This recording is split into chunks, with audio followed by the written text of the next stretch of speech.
you people are worrying that where we are going to Hindupur for saree purchasing. We came to a hotel and we had a breakfast. I think you all are excited for Hindupur saree purchasing. So I'm gonna show you the designs of the hotel.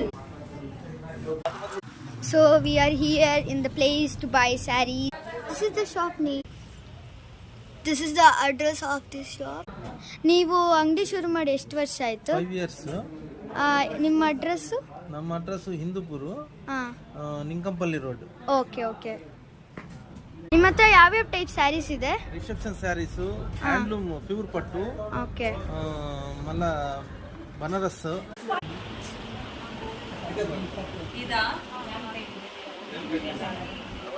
ಈ ತರ types of collection ಇವ್ರ ಹತ್ರ ಇದೆ, ನೀವು visit ಮಾಡಿ. Saree collections. So you guys got to know the video. So bye bye. See you next.